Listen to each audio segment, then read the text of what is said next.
하다 보니 2018년이 벌써 돼서 2018년에는 프리블릭이라는 프로젝트를 했는데 제가 살면서 지금까지 했던 프로젝트 중에서는 제일 규모가 큰, 또 엄청나게 제게 많은 경험을 선사한 프로젝트입니다. 그래서 지금 별 생각 없이 오다가 그다음 뭐였지 하다가 지금 프리블릭에 딱 왔는데 프리블릭을 할 마음의 준비가 안 됐어. 이게 아무리 브레인스토밍이라고는 하지만 프리블릭을 이게 마음의 준비가 안 된 게 이제 내용이 좀 많고요. 물론 이제 줄여서 해야겠지만 어디까지 줄이지라는 고민이 일단 들어가야 되고, 그 다음에 둘째는 이게 생활연구랑 직접적인 관련이 조금은 떨어져요. 그래서 지금까지 브레인스토밍 한 것들은 제가 생활연구라고 생각하는 그 범주 안에 거의 다 각 프로젝트마다 이제 80% 이상은 생활연구랑 그냥 무조건 직결이 되는 내용인데, 프리블릭은 이게 카페거든요. 그래서 생활연구라는 게 이제 개인이 특히 주거 공간 안에서 개인의 어떤 생활의 필수적인 요소들을 관여를 하는 것들이기 때문에 이제 카페 공간을 생활연구의 범주로 보기에는 좀 쉽지는 않죠. 그럼에도 불구하고 지금 좀 언급은 할 필요성은 있는 게, 이제 프리블릭이라는 것을 제가 어떻게 보고 기획을 했는지를 보면 이게 생활연구랑 연관이 또 아예 없지가 않아요. 우리가 흔히도 아니고 이제 뭐 너무 유명하니까 스타벅스가 컨셉이 The Third Place잖아요. 제3의 공간. 그래서 집, 회사, 스타벅스, 집, 회사, 스타벅스 이렇게 세 번째 그 Third Place라는 개념을 브랜딩으로 삼은 게, 컨셉트로 삼은 게 이제 스타벅스인데, 저 프리블릭이라고 불리우는 이 공간 역시 Third Place의 개념을 조금은 머금고 있습니다. 근데 이게 이제 스타벅스가 보고 뭐 배웠다는 그런 느낌이 아니고 이제 너무 자연스럽게 파생이 된 거죠. 왜냐면 서울에서 오래 살면서, 그리고 앞서 설명드린 그런 작고 열악한 주거 환경에서 살면서 그 작고 열악한 주거 환경을 벗어나서 제가 머물 공간이 좀 필요했어요. 거기에 대한 갈증이 있었어요. 그래서 카페라는 것은 이제 의뢰를 받았기 때문에 카페로 이제 만든 거긴 한데, 사실은 카페도 술집도 아닌 그런 공간을 늘 꿈꿨었어요. 저 개인적으로. 그래서 홍대 거의 뭐 10년을 살았는데, 지금의 홍대도 아니고 그때 홍대는 더 자유분방했다라고 생각을 하거든요. 지금의 홍대는 뭐 그냥 젠트리피케이션으로 인해서 그냥 관광지처럼 좀 변해버렸는데, 양아치들이 좀 다니는 것 같고, 양아치라고 하긴 좀 그렇지만 어쨌든 예전에 어떤 그런 인디스러움이나 이런 것들이 너무 많이 사라진 게 지금의 홍대인데, 그때만 하더라도 참 매력적인 가게와 개개인이 정말 개성 있게 사업적인 느낌으로 접근을 했다기보다는, 그것보다는 좀 더 뭔가 그냥 꿈을 갖고 뭔가를 실현한다는 그런 느낌이 많은 가게들도 많아서 참 매력 있는 동네였다고 저는 생각을 하는데, 그럼에도 불구하고 새벽 1시, 2시, 3시에 집에서 나와가지고 갈 데가 없었어요. 혼자서. 일본에는 그런 공간이 꽤 많습니다. 그리고 많다고 들었고 직접 보기도 했습니다. 혼자서 갈 만한 공간들. 특히 밤에. 그래서 저는 그럼 왜 이런 공간들이 필요하냐? 집에 혼자 있으면 되잖아 라고 생각을 할 수가 있는데, 집에 혼자 이렇게 여러 가지 이유가 있을 거예요. 집이 이제 공간이 뭐 그만큼 뭐 쾌적하지 않다거나 뭐 그런 이유들도 있는데, 저는 어떤 부분을 딱 꼽았냐면은, 집은 혼자 있다고 봤을 때, 1인 가구가 집에 혼자 있다고 봤을 때 다른 사람의 어떤 존재감들에 대한 니즈가 있었던 것 같아요. 그러니까 사람들이 있는 곳에 가고 싶다라는 니즈가 있었던 것 같아요. 근데 이제 문제는 사람들이 있는 곳이 설령 있다고 하더라도 거기에 갔잖아요. 그러면 또 혼자만의 공간이 필요해. 이게 약간 아이러니하죠. 그래서 제가 떠올린 거는 사람들의 존재, 어떤 다른 존재들이 있는 공간에 내가 이제 속하기를 원하는데, 함께 참여하기를 원하는데, 그 공간은 그러한 사람들이 모인 공간으로 다 개개인인 거죠. 그러니까 함께는 이때 프라이버시는 필요한 그런 공간이 필요하다라고 생각했어요. 제가 그냥 필요했어요. 그래서 퍼블릭함과 프라이빗함이 이제 공존을 해야 된다. 그래서 이제 프라이빗이 먼저군요. 프라이빗, 퍼블릭 해가지고 프리블릭이에요. 단어를 두 개를 합쳐가지고. 그래서 그 프리블릭이라는 단어가 처음에 너무 낯설어서 야, 사람들이 이거 발음을 할까 싶었는데 뭐 별 희한한 것들도 다 발음하고 막상 회사가 차려지면 아무렇지도 않게 발음을 하는 게 이제 상호명이더라고요. 뭐 예를 들어서 서울에 엔트로사이트라는, 제가 커피숍을 좋아하는데 엔트로사이트만큼 이상한 철자도 못 봤거든요. 엔트로사이트 중간에 TH예요. 또 엔트로사이트거든요. 그게 무슨 뭐 원래 있는 단어인 것 같긴 한데 하여튼 그래서 프리블릭으로 지었습니다. 그래서 프리블릭의 초기 계획은 이게 왜 하게 됐냐면은 부산에 그 아버지 형제 중에 한 분이 저의 작은 아버지가 부산대학교 앞에 이제 조금 좀 낡은 근린생활시설 건물이 이제 하나를 마련을 하신 거예요.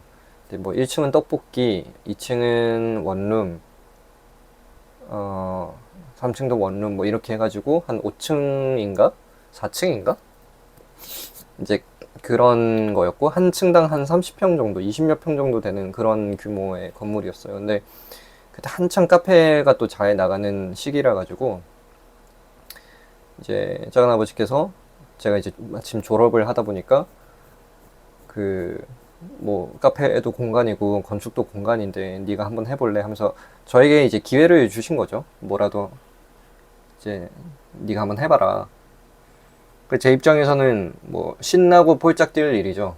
사실은 원래 그런 거를 할 생각이 아니었는데 졸업 무렵에는 이제 다른 걸 뭘 하지 하면서 막 들떠있는 시기였는데 제가 생각했던 방향이랑 조금 다르긴 했지만 그래도 아니 뭐 카페 사장이 될 수도 있는 이 기회고, 그리고 무엇보다 제가 지금까지 꿈꿔왔던 그런 컨셉의 공간을 심지어 부산대 앞이니까 엄청난 대학가잖아요. 거기에다가 구현을 해볼 수 있다는 기회는 엄청나게 크게 다가왔어요. 그래서 고민이 안 된 건 아니지만 승낙을 했습니다. 그래서 2017년 막바지에 졸업을 하고 2018년 1월 1일부터 하여튼 거의 해가 딱 시작할 때부터 제가 서른이 딱 되는 해였는데 그때 부산에 내려와서 준비를 하다가 4월 며칠 날 이제 오픈을 해가지고 한 달 정도 운영을 하고 5월 말까지 운영을 하고 그만둔 프로젝트입니다. 이제 개요는 그러하고요. 시작은 그런데 인생 살면서 가장 힘들었던 때이기도 했습니다. 정말 괴로운 일들도 많았고 또 그때였기 때문에 또 뭘 잘 몰랐기 때문에 그랬던 것들도 있고 그때 상황의 특수성도 좀 있었던 것 같고 또 제가 가지고 있는 특수성도 좀 있었고 그 두 개가 또 안 맞는 것도 있었고 부산에 대한 이해가 일단 떨어졌고 또 일반적인 사람들 부산을 떠나서 일반적인 사람들 이제 예를 들면은 디자인 계열에 있지 않았던 사람들 또 홍대 건축 제가 거의 10년 동안 머물렀던 홍대라는 구역과 또 홍대 건축이라는 어떤 아카데믹한 분위기에서 벗어났을 때 사람들이 어떠한지에 대한 제가 감이 현저하게 부족했어요. 근데 그것도 부족한데 부산이라는 도시에 대한 감도 부족했고 부산 대학교의 학생들에 대한 감도 부족했고 여러 가지들의 감이 별로 없었어요. 그게 필요한 건지도 잘 몰랐고 그래서 로컬라이즈라는 거에 대해서 잘 몰랐고, 지역화, 이런 것들도 잘 몰랐고, 오로지 얼마나 제가 날이 서 있었냐면은, 안 좋은 의미에서 날이 선 게 아니라,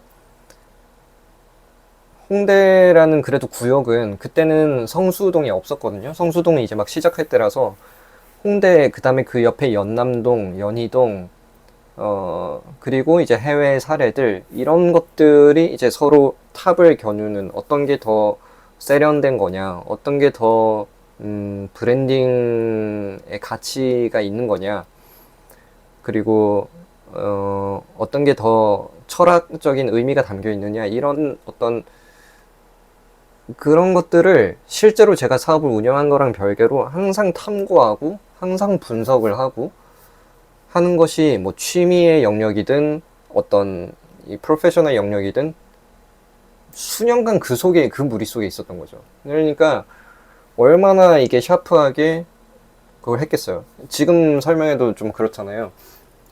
프라이빗하고 퍼블릭한 어떤 요소들의 결합으로서 프리블릭이 탄생을 했고, 그, 그 컨셉트가 어떤 식으로 이 카페라는 공간에 어떤 식으로 이 상업시설에 어떤 프로그램으로서 어떤 톤앤 매너로서 이런 것들이 적용이 돼서 어떤 식으로 작용을 할지 그걸 전부 다 기획을 하려고 했던 건데, 저는 지금 생각해도 그런 기획을 안 한 사람들이 많다고 생각을 하거든요.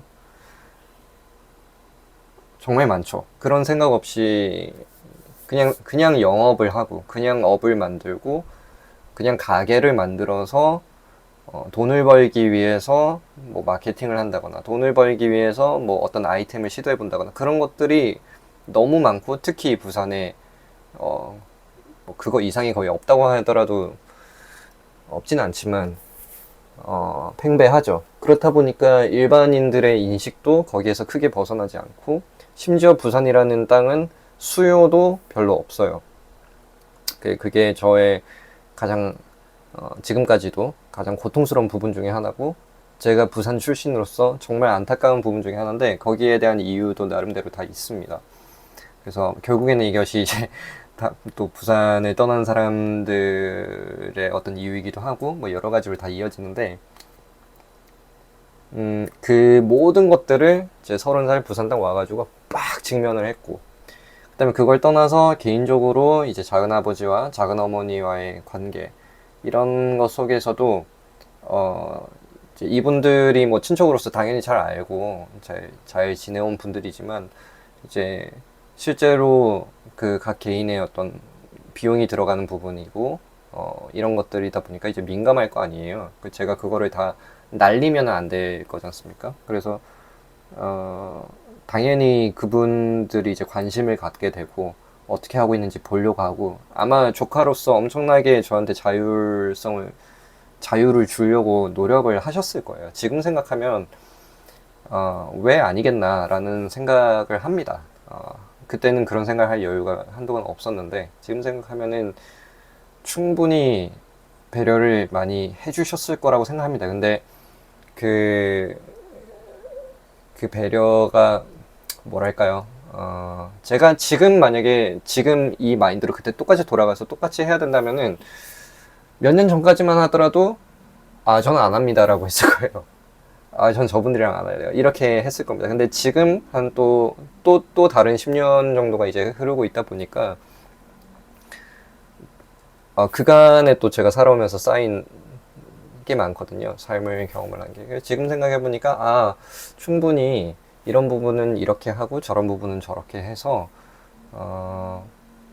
이제 어떤 부분은 타협을 하고 어떤 부분은 내가 푸시를 하고, 이제 설득을 한다면 이제 우기는 설득이 아니라 이거 되는데 왜 안 된다고 하는 거예요? 이런 설득이 아니라 그분들이 알아들을 수 있는, 그분들도 가치를 느낄 수 있는, 그 다음에 그분들도 납득을 할 수 있는 어떤 근거라든지 어떤 데이터라든지 어떤 그런 것들을 조금 더 제시를 할 수 있지는 않았을까, 이런 생각도 합니다. 뿐만 아니라 제가 로컬에 대한 이해를 좀 더 갖고 그분들에게도 조금 더 익숙한 걸 할 수가 있었겠죠. 근데 그때는 어쨌든 그러지 못했고, 관계가 너무너무너무 괴로웠고, 제가 이해할 수 없는 행동들과 이해할 수 없는 것들이 많이 나왔기 때문에, 야, 그때 정말 밥도 하루에 한 끼도 제대로 못 먹고, 살도 엄청 빠지고, 머리도 빠지고, 가관이었습니다.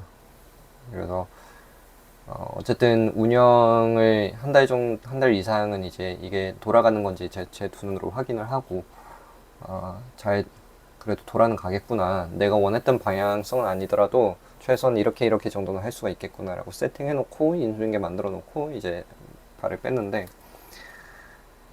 사실 그렇게 생각하면 정말 아픈 프로젝트였고, 하지만 아픈 부분보다는 저에게 이제 의미가 있는 부분들이 훨씬 크기 때문에 또 감사한 프로젝트이고, 그렇습니다. 이거 뭐 사진 하나도 안 보고 말만 하다 보니까, 근데 이게 조금 사진도 많고 그래서 너무 뭐 다 하기는 조금 힘들 것 같고, 그리고 이게 이제 또 모자이크를 지금 제가 좀 못하는 상황이라 맛보기 정도만 하겠습니다.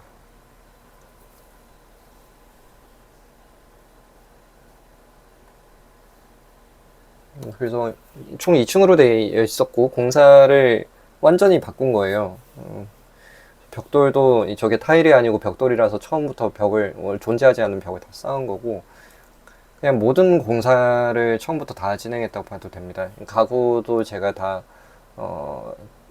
직접 제작을 한 겁니다. 뭐 못을 제가 박진 않았지만 어쨌든 CNC 재단 해와가지고 디자인해서 소파, 저기 보이는 소파는 뭐 제대로 보이진 않는데, 이런 것들 뭐 다 테스트 해가지고 이제 제작을 하고 했는데, 이거는 다음에 기회가 되면 조금 더 구체적으로 얘기를 해볼 수 있을 것 같아요. 그리고 2층에는 좀 아쉽긴 하지만 약간 독서실의 느낌이죠. 근데 그래도 이 정도만 하더라도 선방을 했다라고 생각을 하는 게, 이제 독서실이랑 또 다르고 도서관이랑도 좀 다른, 이제 도서관이랑 독서실이랑 이제 그런 것들을 좀 짬뽕을 해놓은 그런 느낌이었고, 여기가 이제 2층은 음악을 틀어주지 않았어요. 그래서 뭐 조용히 하라고 말도 안 했는데도 사람들이 조용할 수밖에 없는 분위기라서 사람들이 적절하게 톤을 잘 이용을 해줬었고, 자부심이 엄청 컸던 부분들은 이 가구들이, 지금 이게 이제 가방을 넣는 부분들인데, 특히 이 가구, 이거랑 이제 비슷한 컨셉이지만 조금 다르게 생긴 거거든요. 중간에 이제 칸막이도 있는 이 부분은 특허 종류가 크게 두 가지예요. 그냥 특허가 있고 실용신안이 있습니다. 실용신안은 이제 간단한 아이디어고, 특허는 정말 전에 없던 거라고 해가지고 인정을 받고 실제로 특허가 등록이 되는 거거든요. 이제 그거는 되게 하기가 어려운 건데, 이 테이블이 특허가 있었고, 지금 엄청나게 고민인 게, 특허가 며칠 되면은 이제 소멸이 됩니다. 그래서 제가 뭐 그 특허를 이제 쓰지는 않을 거라 가지고 등록 취소를, 그거 매년마다 돈 내는 거거든요. 그래서 안 쓰지 않을까를 생각하고 지금 좀 씁쓸하게 있는데, 어쨌든 저한테는 엄청나게 상징적이고 의미가 있었고, 정말 많은 것을 알려준 그런 프로젝트였습니다.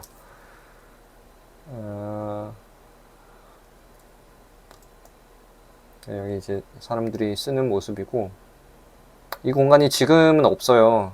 지금 보니까 한 5년 정도 운영하시고 이제 운영 안 하시던데, 지금은 가볼 수 없다는 게 좀 아쉽지만, 뭐 공간은 다 수명이 있는 거니까,